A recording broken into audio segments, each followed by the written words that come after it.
سیاست کریں مگر اصلاحات بھی لائیں۔ ملک کو آگے لے کر جانے کے لیے ضروری ہے کہ سیاست بھی جاری رہے اور ملک میں انتخابی، عدالتی اور انتظامی اصلاحات بھی جاری رہیں۔ حکومت اور اپوزیشن کے درمیان مذاکرات پہلی منزل ہے اور پھر ان اصلاحات کا نفاذ آخری منزل۔ حکومت اور اپوزیشن کی سر پٹول تو ہمیشہ سے رہی ہے، لیکن 1970 یا 77 تک کے دور میں 1973 کا متفقہ آئین بھی تشکیل دیا گیا جو آج تک نافذ العمل ہے۔ اسی طرح 2008 اور 2013 کے درمیان بھی پیپلز پارٹی اور نون لیگ کی معاذ آرائی جاری رہی، مگر ساتھ ہی ساتھ 18ویں ترمیم بھی منظور ہوئی۔ تاریخ میں وہی حکومت اور اپوزیشن زندہ رہتی ہے جو اصلاحات کے کام کو آگے بڑھاتی ہے۔ لوگوں کو 70 کی دہائی کی حکومت اور اپوزیشن کی لڑائیاں اب یاد نہیں رہیں، یاد ہے تو 1973 کا متفقہ آئین۔ اسی طرح 2008 اور 2013 کے درمیان زرداری اور نواز شریف میں کس قدر لڑائیاں ہوئیں، کتنی بار صلح ہوئی، کسی کو اب یاد نہیں۔ البتہ تاریخ نے 18ویں ترمیم کو یاد رکھا ہے۔ نون لیگ کو تحریک انصاف سے احتساب اور سیاست کے حوالے سے جو اختلافات ہیں وہ قابل فہم ہیں۔ ان کی حکومت سے مذاکرات نہ کرنے کی ہزارہا سیاسی وجوہات ہوں گی، مگر تاریخ کا کٹہرا یہ صدا دے رہا ہے کہ اصلاحات کے کسی بھی موقع کو ضائع نہ ہونے دیں۔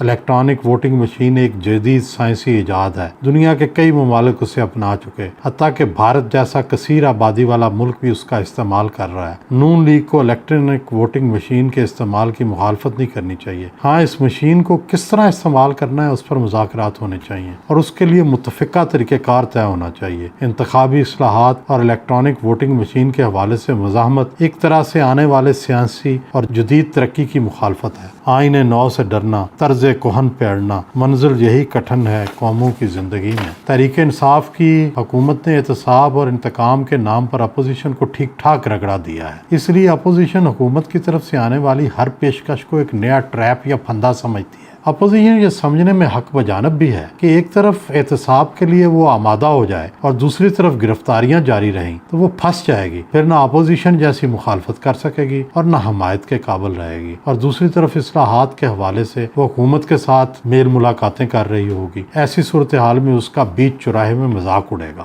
کسی سیاسی دور کی کارکردگی کا معیار یہی ہے کہ وہ معاشرے کو کتنا آگے لے کر گیا ہے۔ 1970 تا 77 سیاسی محاذ آرائی کے حوالے سے بدترین رہا۔ قومی اتحاد اور پیپلز پارٹی کی لڑائی اور کشمکش کے بعد ضیاء الحق کا 11 سالہ مارشل لا بھگتنا پڑا، مگر چونکہ اس دہائی میں بھٹو، مفتی محمود، مولانا نورانی، ولی خان وغیرہ جیسے اکابر موجود تھے، اس لیے انہوں نے 1973 کے آئین کا کارنامہ بھی سر انجام دے ڈالا۔ بالکل اسی طرح 2008 اور 2013 کے درمیان میمو گیٹ ہوا۔ نواز شریف کالا کوٹ پہن کر صدر زرداری کے خلاف سپریم کورٹ گواہی دینے پہنچے، کئی وعدے ہوئے، کئی وعدے ٹوٹے، مگر رضا رضوانی کمیٹی نے 18ویں ترمیم کا تاریخی کام تمام سیاسی جماعتوں کے اتفاق رائے کے ساتھ سر انجام دے ڈالا۔ اب وقت ہے کہ انتخابات کے حوالے سے اصلاحات کا ڈول ڈالا جائے۔ ہر سیاسی جماعت کو انتخابات پر اعتراضات ہیں، رزلٹ میں تاخیر پر دھاندلی کا الزام لگتا ہے، انتخابی عملے کی لاپرواہیوں، غلطیوں اور پھر منمانیوں کی سزا حلقے کے امیدواروں کو ملتی ہے۔ کیا اب وہ وقت آ نہیں گیا کہ ساری سیاسی جماعتیں مل کر ملک کے انتخابی نظام کو جدید بنائیں، الیکٹرانک ووٹنگ مشین پر اسمبلی میں بحث کریں، اس کے فوائد و نقصانات پر کھل کر بات ہو؟ اگر یہ مشین دھاندلی کا مداوع کر سکتی ہے تو پھر اس کا فوری بندوبست کیا جائے اور اگلے الیکشن اسی ووٹنگ مشین کے ذریعے کروائے جائیں۔ انتخابی اصلاحات کے حوالے سے مریم نواز شریف اور میاں شہباز شریف نئے سرے سے بریفنگ لیں۔ اگر تو اگلے الیکشن میں شفافیت چاہتے ہیں تو پھر انتخابی اصلاحات کے حوالے سے پیش رفت کریں اور اس موقع کو ہاتھ سے نہ جانے دیں۔ الیکٹرانک ووٹنگ مشین میں کوئی خرابی نہیں، البتہ اس کے استعمال کو درست اور جائز بنانا مذاکرات کے ذریعے ہی ممکن ہے۔ موجودہ حکومت کا آدھے سے زیادہ وقت گزر چکا ہے، اب اسے بھی اپنے رویے میں تبدیلی کرنی چاہیے۔ جارحانہ رویوں کی بجائے مفاہمانہ رویہ اپنانا چاہیے۔ مذاکرات کے لیے ماحول بنانا پڑتا ہے۔ ایک طرف گرفتاریاں ہو رہی ہیں تو دوسری طرف مذاکرات ممکن نہیں ہوتے۔ مذاکرات ہوں گے، سازگار ماحول ہوگا تو اصلاحات پر بات چیت کا مرحلہ آئے گا۔ یہ تو سب کو علم ہے کہ حکومت معاشی گرداب میں پھنسی ہوئی ہے اور اس کے پاس مؤثر گورننس کا کوئی کارگر فارمولہ نہیں ہے۔ ایسے میں حکومت کو سیاسی ماحول ٹھنڈا رکھنا چاہیے تاکہ حکومت اپنی پوری توجہ ملک کو چلانے پر رکھ سکے۔ سنا گیا ہے کہ وفاقی وزراء نے وزیر اعظم کو یہ مشورہ دیا ہے کہ ہمیں اس سال سیاست کو ٹھنڈا رکھنا چاہیے اور اگلے سال پھر سے اپنا محاذ کھولنا چاہیے۔ کوشش یہ کرنی چاہیے کہ اس سال قانون سازی اور انتخابی و انتظامی اصلاحات کی جائیں اور پھر اگلے سال سے آئندہ انتخابات کی سیاست کی جائے۔ دوسری طرف اپوزیشن کی سیاست میں شہباز شریف کی رہائی کے بعد جان پڑنے والی ہے۔ فی الحال پی ڈی ایم کی بحالی کا امکان نظر نہیں آ رہا۔ پیپلز پارٹی چاہتی ہے کہ پی ڈی ایم کی قیادت اظہار اظہار وجوہ کے نوٹس پر معذرت کرے، جبکہ پی ڈی ایم کی قیادت کہتی ہے کہ پیپلز پارٹی معذرت کرے۔ فی الحال یہ مسئلہ حل ہوتا دکھائی نہیں دیتا، البتہ شہباز شریف سے توقع ہے کہ وہ اپنی مفاہمتی پالیسی سے اپوزیشن کے تنے مردہ میں نئی جان ڈال دیں۔ شہباز شریف کو انتخابی اصلاحات کے حوالے سے بھی پیش رفت کرنی چاہیے۔ ظاہر ہے کہ لیڈر آف اپوزیشن کے طور پر جب وہ اسمبلی سیشن میں شریک ہوں گے تو انہیں وہاں ایک موقف اختیار کرنا ہوگا۔ توقع کرنی چاہیے کہ ماضی کی تلخیوں کو فراموش کرتے ہوئے حکومت اور اپوزیشن دونوں ایک نئی صبح کا آغاز کریں، معاملہ انتخابی اصلاحات سے شروع کریں اور پھر قانون سازی کی جو لمبی لائن تعطل کا شکار ہے اس ساری لائن کو کلیئر کریں۔ اس حوالے سے سب سے بڑی اور اچھی خبر یہ ہوگی کہ انتخابی اصلاحات کی صورت میں اگلا انتخاب زیادہ سے زیادہ شفاف اور غیر جانبدار ہو جائے گا۔